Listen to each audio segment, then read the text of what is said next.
Dr. Marion. Yeah. What's really happening? What's really happening? Miami, what they do. Florida, what they do. So it's your boy, OG Gigaveli, man. I got a very important subject. I need y'all attention. This dealing with our kids. I had the opportunity to stop right here and talk to Dr. Miriam about an issue. I'm gonna let her explain to you what's going on and why it's so important that we pay attention to the work that she's doing. Thank you so much for coming. Thank you so much for meeting us. So I am the founder and CEO of Iman's Life Foundation. My name is Dr. Rodriguez, and I am speaking on behalf of my foundation in reference to workshops, specialized workshops that we do that have to do with fentanyl, synthetic drugs, which is a whole different world, drugs, and of course, vaping. Vape is just something that is horrific. It's affecting our children, our community. And now that we've had 10 years of research, we have something called popcorn lung, which we never knew about that before. This is something new that is only taking place due to vaping. And what people don't understand is that originally the e-cigarettes were supposed to be something in order to get folks to stop smoking, right? Or to quit smoking because of secondhand. But being what it is in that industry, which is, by the way, an unregulated industry. When I say that, they regulate themselves. So imagine this. So a lot of kids tell me, oh, Dr. Rodriguez, but this is like natural. Just because something is natural does not mean that it should be in your body and in your lungs. It's natural for nature. But it doesn't mean that when you're burning it, it's an effect that should be in your lungs. So what we're seeing is that all those little vapors that they have flavor, they're doing a cost in your lungs. They're not supposed to be there. They're vaporized. And what happens to vapor? It drops. It's dropping where? In your lungs. Also, they tell you that there's no nicotine. That is not necessarily true. In many of the tests that we've done, there's always trace of nicotine. And as you know, nicotine is only second to cocaine for addiction. It's very addictive. Cocaine. It's very addictive. So there's a lot of stuff that's going on. And also, if you notice what's happening, why are they making vapes look like highlighters, like lipsticks, like phones, right? They're targeting our kids. Yes, they're targeting our kids. So when we go to schools, what we do is I do specialized workshops. And when I go to the schools, I try to teach this to the kids in what I feel like it should be critical thinking, right? Because I just cannot tell you, no, don't do that.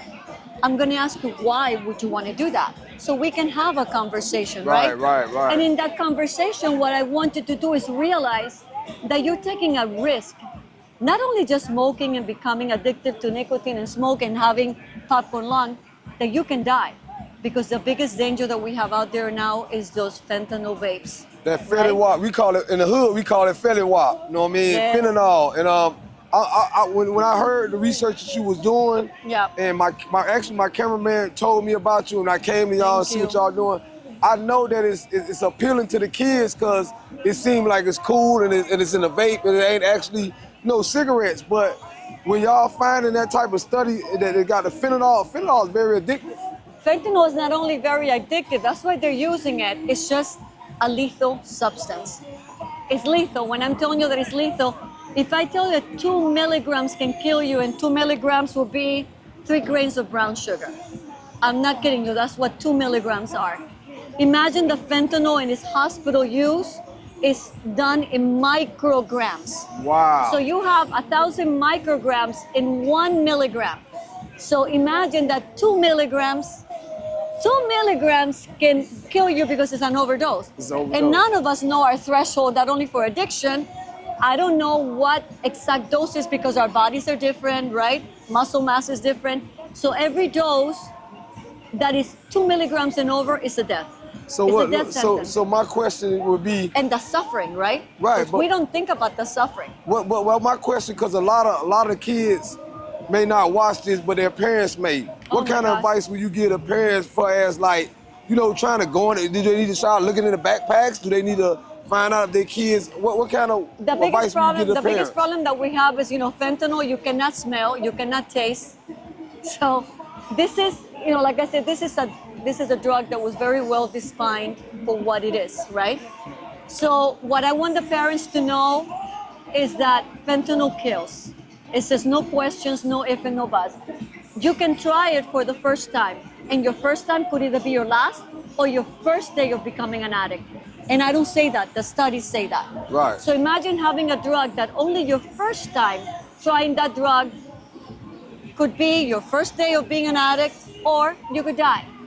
So I want the parents to understand the insane damage and the suffering that that child's going to have from that moment on, because you flush the brain with what the brain loves, right? Which is what? Right. Opiates. Opiates. And what does this drug have? Synthetic opiates, 100 times stronger than morphine, 50 times stronger than heroin. So in one shot, I have given you 100 doses of morphine. So this is what parents need to understand. I know when people talk in the news, but I'm telling you, you know, parent to parent, mother to mother, I know the suffering firsthand. And that would be another story, because this foundation that you see right behind me, that's my daughter. That is my daughter. And she was killed by fentanyl. And I can tell this can happen to anybody, not just in the hood. I mean, I'm a Miami girl. It can happen anywhere. It can happen, I don't care your education level. I don't care what you do for a living. This can happen to anybody. The vaping for me is just terrifying, because I cannot conceive an industry in a country that allows that we target minor children to vape. Because why are you making it look like a highlighter? Why are you doing, who are you kidding? Who are you lying to? So then parents don't know that maybe their kids are vaping. And then what is the danger with vaping? You can put anything you want in that cartridge. You can put pot, you can put Percocet, they can put whatever they want in there, and you won't know. And if you see your kid with a USB, you think it's a USB that you're plugging it into your computer. That could be a vape. That could be a vape. They're making it so hard to find. So, but I want to just give me my condolences to the loss of your daughter. But we want to definitely reward you for being out at Martin Luther King Parade, understanding that this affects all communities. It affects all communities. Fentanyl don't care what color, what race. It don't care what, you know what I mean? This is all our kids. All of our children. Yeah, this is community matter, man. And we want you to continue. And by the way, you know, Dr. King's philosophy is the philosophy of today. I am Dr. King's trained in nonviolence communication. And what people don't understand is that violence and justice go hand in hand. And this is violence, my friend. Drugs is violence. I don't care which way you slice it, it's violence. And when you have injustice, you will have violence. Facts. And this is what we're seeing, and we are the target. And if we in this country don't realize that we are the target, that our children are the target, then we're asleep. We are asleep. And we just need to wake up, and we need to guard our kids, and we need to just educate them. So our workshop is for free. I want you guys, please, if you can, if you want to reach me here at imanslifefoundation.org or send me an email, I'll go wherever you need me. I have a team of professionals, a team of amazing, dedicated people who is 100% into this cause. We behind you. Thank you. And what they do podcast, man, we stand together in support of what she's talking about right now. There's a lot more that we need to hear and learn about this drug. It's widespreading right now, and I'm glad, and I just thank you.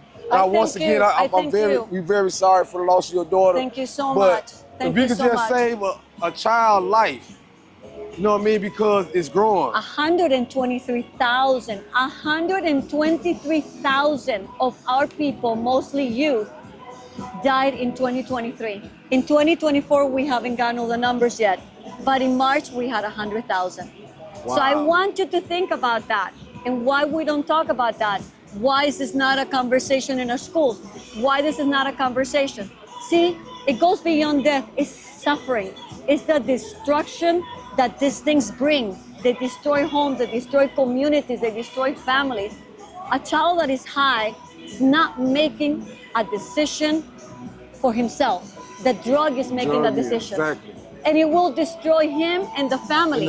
Because that kid, I have kids who told me, no, Dr. Rodriguez, I will never do that. I will never do that. And they end up doing what they say they never were going to do.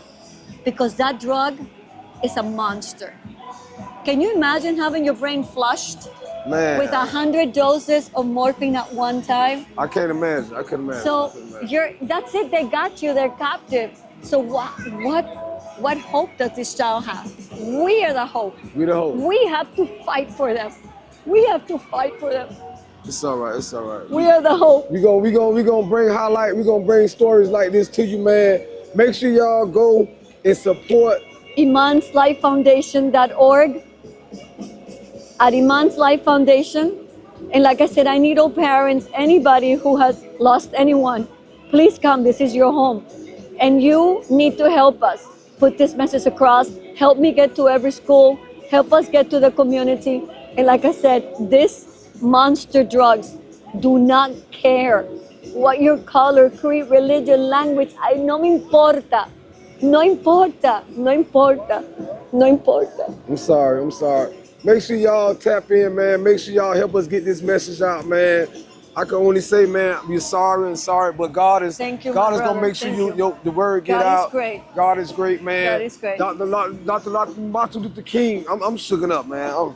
I'm sorry, man. Martin Luther King was one of the greatest minds of our time. Y'all know I rarely get shooken up, man, but a story like that and just the passion and commitment I hear in her voice, I just want y'all to really, man, pay y'all kids attention and see, because they hiding it in these, it can look like you say, a small computer, USB, a USB a port. Highlighter, a lipstick, even a hoodie. They have now a hoodie that's coming from China, that in the hood there's a little, like an extension of it, and they vape through that. So they can do it in school? They can do it in front of their teacher, and the teacher won't know because you don't see it. They can go to the bathroom, oh, it's a highlighter. You won't know. You won't know. That is the point. Why are they disguising it? Why are they targeting our kids? Why are they targeting our kids? And why are they unregulated? Why are they regulating themselves? It's up to us, parents. It's up to us to tell all of your commissioners, yes. This is an issue I want to run back. I'm going to get your information, and I want to be in a more controlled environment, because we got a studio, and I want to invite you on our show. Thank you just so out right much. now, and so we can continue the discussion. We will follow through with this one, man. This can't just be stopped. This ain't a one-time situation to tell all our kids are safe. Thank you so much. Thank you, too. Thank you. Thank you. Can I get your information? Of course. No, let me get your information.